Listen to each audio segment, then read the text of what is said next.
Business Insider had this fantastic article from Pierre-Henri Deschamps about Norway.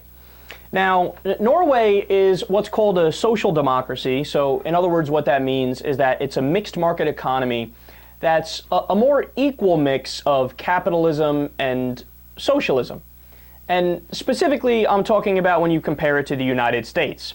So, for example, in the United States, only 8% of the jobs are government jobs in our economy. Whereas in Norway, 31.6% of companies are government-owned companies. So that's a relatively similar metric to give you an idea of what we're talking about here. Now, Norway has an abundance of natural resources. So they have petroleum exploration and production, hydroelectric power, and fisheries. They also have agriculture and traditional manufacturing and oil. And they've also shown steady growth since the industrial era. But another thing to keep in mind is that they have high levels of protectionism. Now, what is protectionism? Well, it's the opposite of what we do here in the United States, which is outsourcing. Protectionism is essentially the opposite of outsourcing, or the Orwellian term that's given to it is free trade. So there's no steep tariffs or incentives to create jobs here in the U.S. We'll send our jobs to Bangladesh or some shit, or to different third world countries. That's what NAFTA is. That's what GATT is. But you ready for the biggest things they did that wouldn't even be considered here in the U.S.?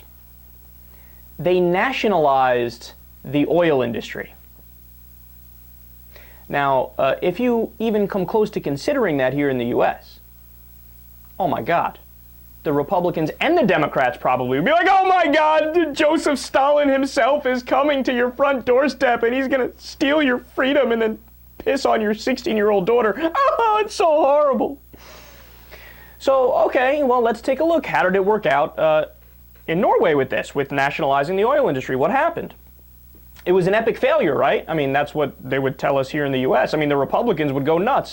They'd say it's destined for failure. Get this.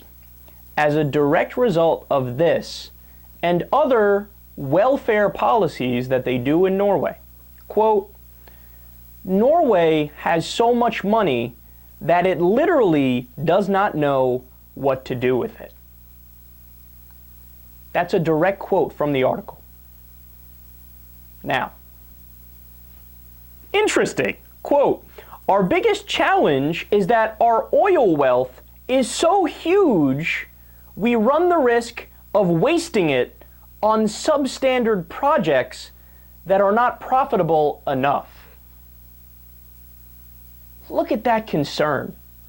God, we have so much money and we're just so afraid of squandering some of it on some social programs that aren't the best kind of social programs. It's such a hard life. It's such a headache that we don't know exactly the best way to spend our tremendous surplus and overflow of cash.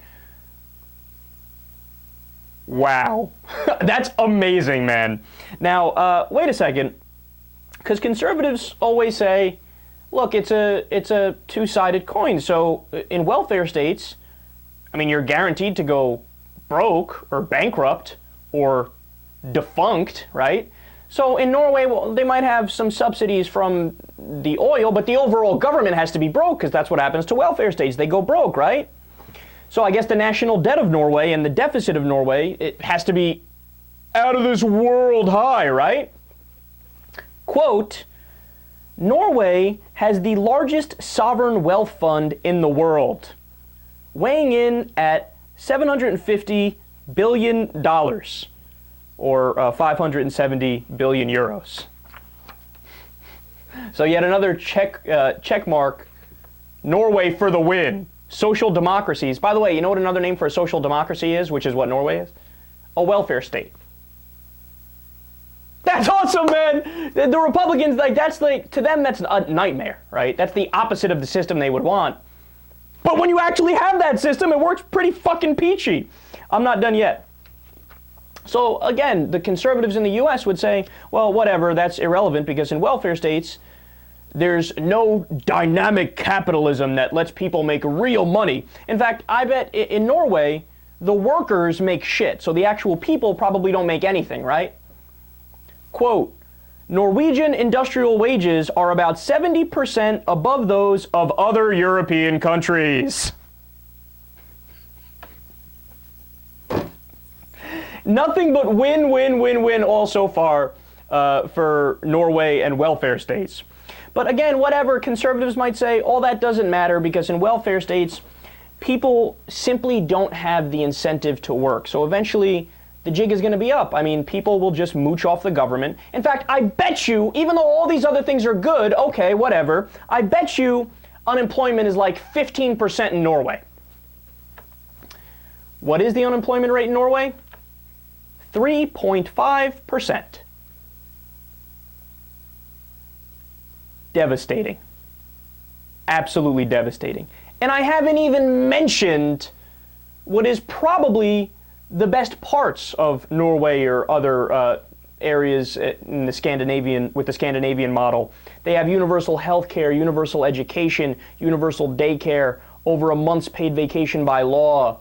Look, no matter how you slice it or dice it, if you believe in facts, if you believe in numbers, if you believe in empiricism, Norway for the epic win.